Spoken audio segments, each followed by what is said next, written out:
ৰাজ্যত অব্যাহত আছে বানৰ বিভীষিকা। বিলাসীপাৰা মহকুমাৰ অন্তৰ্গত প্ৰায় ৩৪খন গাঁৱৰ ৰাইজে বানপানীৰ কবলত পৰিছে। বন্যায়তসকলে নিজৰ লগতে পশুধনৰ বাসস্থান, খাদ্য সামগ্ৰীৰ বাবে হাহাকাৰ কৰিবলগীয়া অৱস্থাত পৰিছে।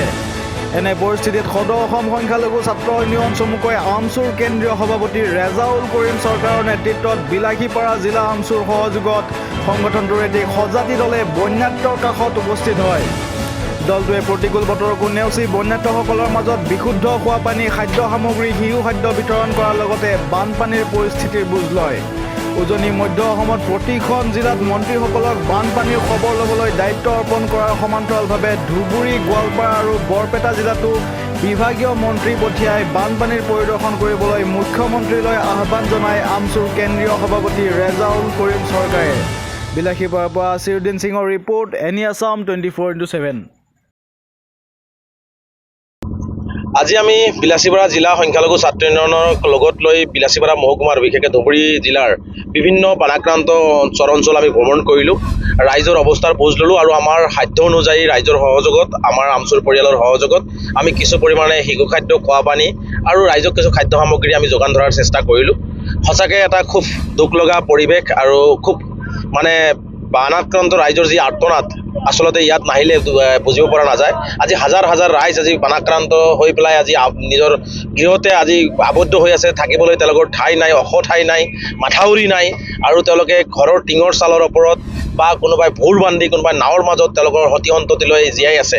গতিকে তেনেকুৱা এটা পৰিৱেশত আছে। গতিকে মই বিশেষকৈ ধুবুৰী জিলা আয়ুক্ত ডাঙৰীয়াক আহ্বান জনাম যে ইতিমধ্যে যিহেতু বানে আৰু ভয়াৱহ ৰূপ লৈ আছে, গতিকে বিভিন্ন অঞ্চলত যিসকল মানুহ আবদ্ধ হৈ আছে তেওঁলোকক নিৰাপদ স্থানত স্থানান্তৰ কৰিব লাগে আৰু বিশেষকৈ খোৱা পানী, শিশু খাদ্য আৰু পশু খাদ্যৰ কাৰণেও তেওঁলোকে যথেষ্ট পৰিমাণে ব্যৱস্থা গ্ৰহণ কৰিব লাগে।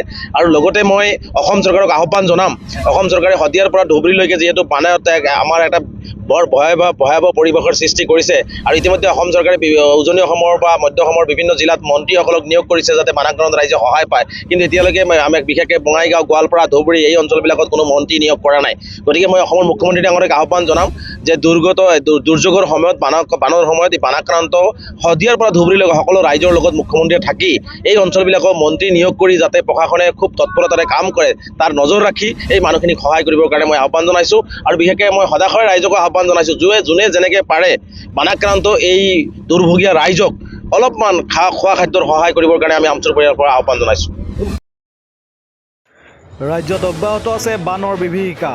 বিলাসীপাৰা মহকুমাৰ অন্তৰ্গত প্ৰায় ৩৪খন গাঁৱৰ ৰাইজে বানপানীৰ কবলত পৰিছে। বন্যায়তসকলে নিজৰ লগতে পশুধনৰ বাসস্থান, খাদ্য সামগ্ৰীৰ বাবে হাহাকাৰ কৰিবলগীয়া অৱস্থাত পৰিছে।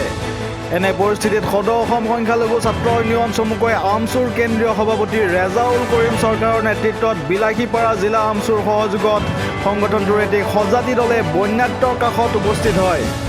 দলটোৱে প্ৰতিকূল বতৰকো নেওচি বন্যাত্মসকলৰ মাজত বিশুদ্ধ খোৱা পানী, খাদ্য সামগ্ৰী, শিশু খাদ্য বিতৰণ কৰাৰ লগতে বানপানীৰ পৰিস্থিতিৰ বুজ লয়। উজনি মধ্য অসমত প্ৰতিখন জিলাত মন্ত্ৰীসকলক বানপানীৰ খবৰ ল'বলৈ দায়িত্ব অৰ্পণ কৰাৰ সমান্তৰালভাৱে ধুবুৰী, গোৱালপাৰা আৰু বৰপেটা জিলাতো বিভাগীয় মন্ত্ৰী পঠিয়াই বানপানীৰ পৰিদৰ্শন কৰিবলৈ মুখ্যমন্ত্ৰীলৈ আহ্বান জনাই আমচুৰ কেন্দ্ৰীয় সভাপতি ৰেজাউল কৰিম চৰকাৰে। বিলাসীপাৰাৰ পৰা চিৰুদ্দিন সিঙৰ ৰিপৰ্ট।